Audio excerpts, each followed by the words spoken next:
Well, the severe weather threat for eastern North Carolina is over, which is what we talked about about an hour and a half ago. I'm AccuWeather.com meteorologist Bernie Rayno, and I was a little surprised by the tornado watch because while there was a tremendous low-level jet, we talked about that, which is, remember, wind equals energy, and energy is what thunderstorms need to intensify.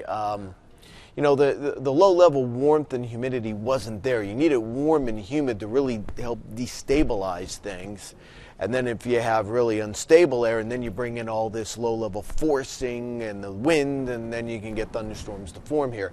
Now, there were some nasty lines, though, that did form across the Outer Banks, North Carolina, so I understand why the watch was issued. But that is now pressing off the Carolina coastline. This is a fast-moving storm, so things are going to be wrapping up pretty quickly here, first in Philadelphia, then in New York City. But boy, for the next about 4 to 5 hours, New York City, it is going to pour. It's probably about 2 or 3 hours. It is going to pour with wind gusts up over 30 miles per hour, near 40 miles per hour, so the evening rush is going to be a disaster as far as slowdowns. It is interesting watching this little line. You see this? Pushing across eastern parts of Virginia. I'm going to zoom in a little bit here. We can get in on this line a little better here. You see right here north of Norfolk and west of Dover, and I think this is the cold front, and this is along the leading edge of that low-level jet that we looked at earlier. Again, here's your heavy band of rain, all the yellow here from Watertown all the way off the East Coast, and this is what we're going to be tracking off to the north and east.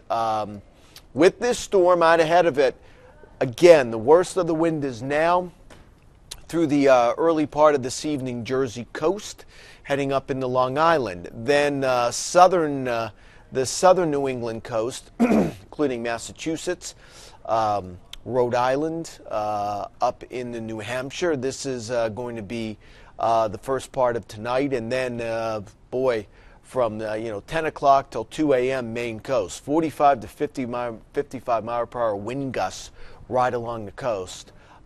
So this is going to be a pretty stormy night up in New England with the soaking rain. By the way, on the back side of the storm, we do have some snow falling. I'll take a look at that. You can see all the blues snowing now in northeastern Ohio.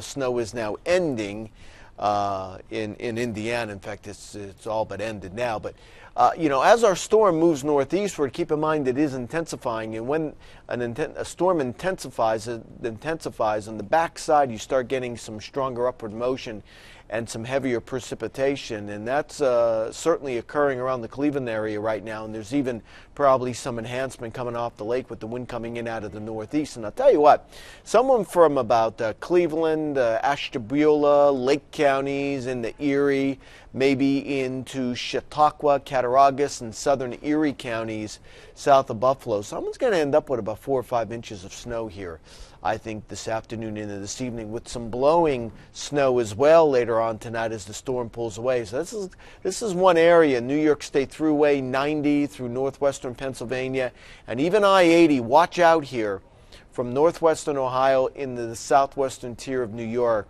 4 or 5 inches of snow, some blowing snow later tonight as well. Again, severe weather threat for the most part over now, but this rain and wind is going to be nasty for about a 4 to 5 hour period, ending in Philadelphia next couple of hours, few hours in New York City.